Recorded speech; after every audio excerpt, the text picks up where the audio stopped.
You ever have those days where everything just feels a bit gray, like the joy knob got turned down, Oh, definitely. That sort of subtle blah feeling, it's pretty universal, I think. Right. Well, today we're diving into a story that takes that feeling and ramps it up to 11. It's called Harvest of the Hollow. Yeah, it's presented as fiction, but it digs into some really fascinating, kind of unsettling ideas about emotions and, well, what might be influencing them. Exactly. So our mission today is to unpack the big ideas in Harvest of the Hollow, really get into what makes it tick, using the text you shared as our map. Okay, let's jump in. The story starts with these beings, right? From Yeah. another dimension, Oravex. Oravex, yeah. Yeah. And the key thing about them is they don't feel Mm, anything. right. Imagine that. No color, no flavor, no motion, just function, pure form. It's difficult to really picture. Totally. And their motivation is not just random evil, is it? No, it's presented more like necessity, human emotion for them. It's like a resource, almost like, I don't know, energy or maybe currency. Currency. Wow.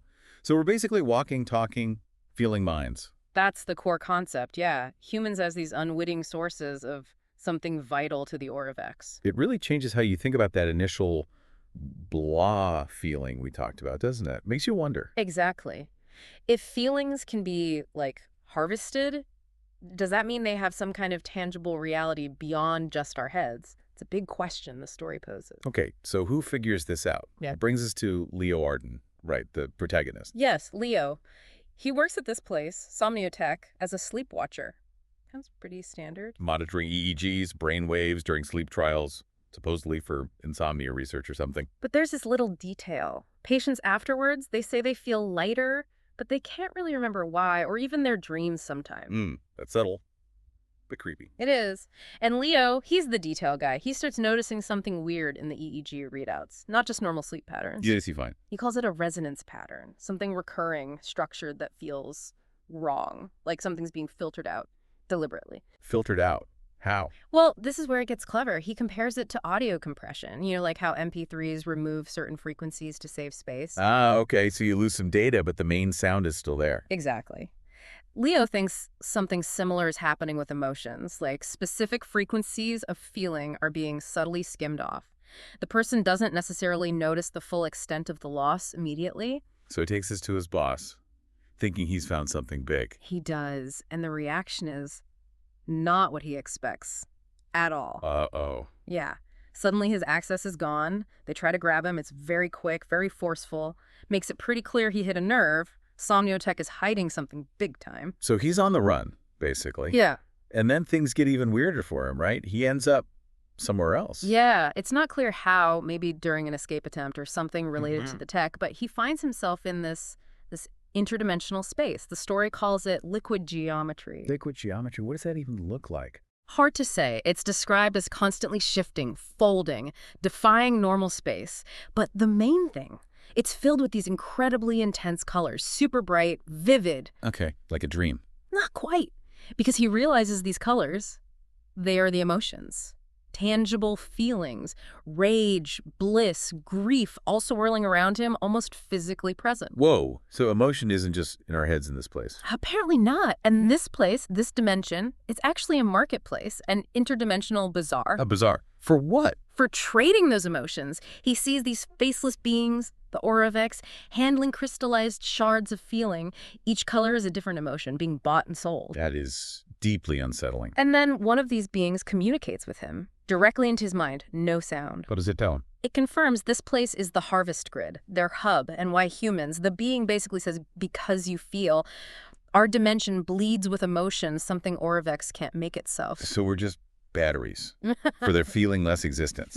Pretty much, emotional parasites, and he sees it happening humans in these weird glass-like cocoons, emotions being drawn out like glowing threads. Horrifying, and the being calls this commerce. Yeah, not malice, just business from their perspective, which somehow makes it even creepier, Definitely. Yeah. So Leo gets back to our world somehow. But he's changed, right? Fundamentally, he can now see the effects. He sees hollows in people, little empty patches in their emotional selves, like something's been scooped out. A visible sign of the harvesting. That's good. Oh. A chilling metaphor for maybe real-world emotional numbness, too. Absolutely. Like seeing someone who seems detached, flat, the story just takes that and makes it literal external caused by these beings. And these beings, the harvesters, they walk among us. Yes, disguised as ordinary people. Leo calls them the hollow men. What are they like? Disturbingly bland. Off-focus eyes, flat voices, zero emotional vibe. Just empty suits going through the motions. Functional. And when Leo tries to warn people, tell them what he saw. Nobody really listens or gets it. How do you convince someone they're losing something they can't easily measure or see? Especially when the culprits look just like us. It's insidious. So he's alone with this knowledge. Not for long, thankfully. He finds others online, an encrypted forum called the Ember Ring, ex-employees, people who've had weird experiences, psychonauts, lucid dreamers. They've all glimpsed something. Ah, so there's resistance forming. Exactly. And one member, username Redwake, claims he's actually built something, a device to block the harvesting. He calls it the Hearth. The hearth. Finally, some hope. A way to fight back. It seems like it. A piece of tech to defend something intangible, our feelings. But, Oh, no. Let me guess. Something happens to Redwake. yeah, he's found dead. The prototype Hearth is gone. Stolen. Damn. So back to square one. Not quite, because Leo, anticipating something like this maybe, had already downloaded the schematics for the Hearth, the plans. Okay. That's huge, so they can build more. They can try. The Ember Ring goes deeper underground. And they get resourceful. They start modifying EEG headbands, the same kind of tech Somniotech uses to build their own hearths. Turning the enemy's tools against them. I like it. And it works. For a while, these homemade hearths tuned to each person's emotional signature, they create a shield, stop the draining. But the harvesters notice, right? They wouldn't just let that slide. Of course not. They realize their supply is being disrupted, so they start actively hunting the Ember Ring. Raids, captures.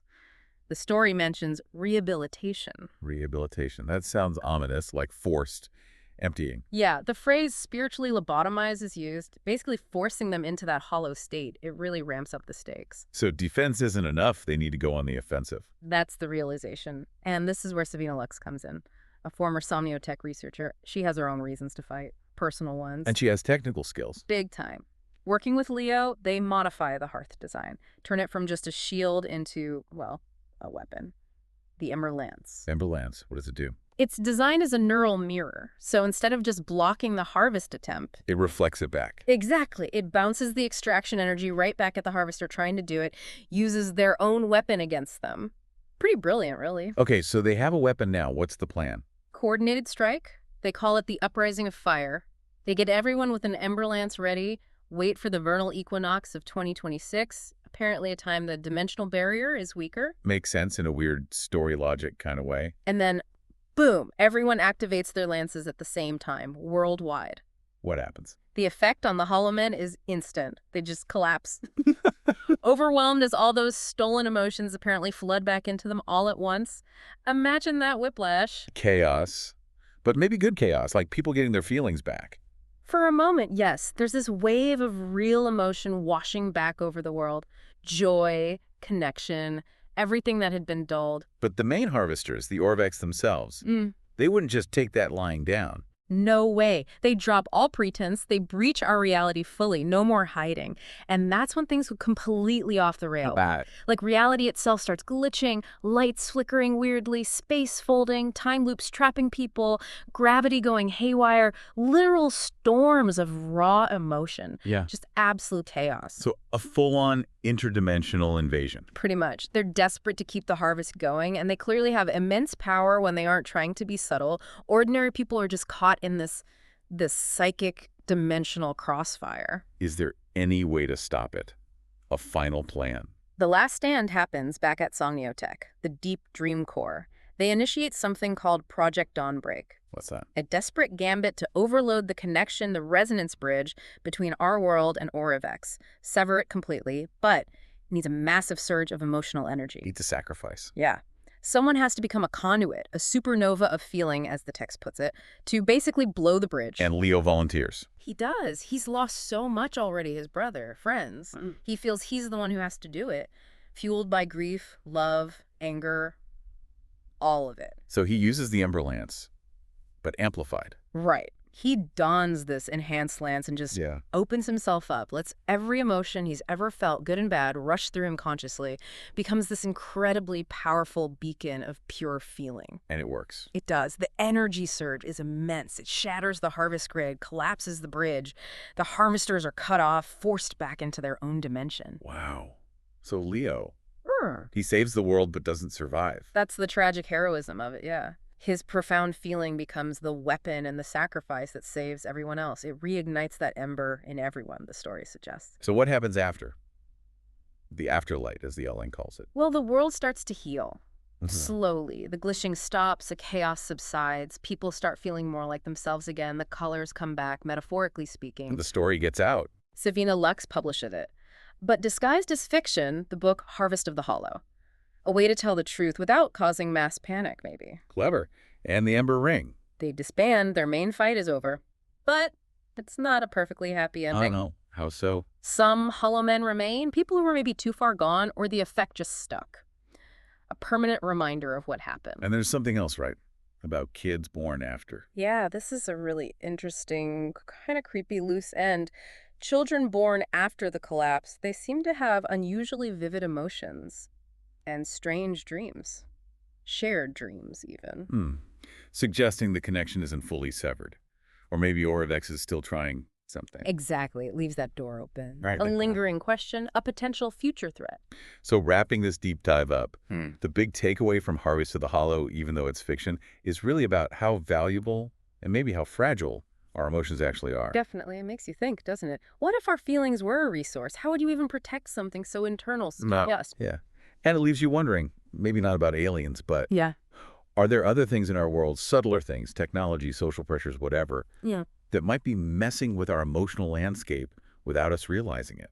It's a provocative thought to leave people with, considering the story, even as fiction, as maybe a lens to look at our own feelings, our own world, a bit differently. Hopefully this dive gave everyone listening some food for thought on just that, the incredible, complicated, maybe even vulnerable power of being human and feeling things. Yeah, the power and maybe the responsibility that comes with it. Fascinating stuff.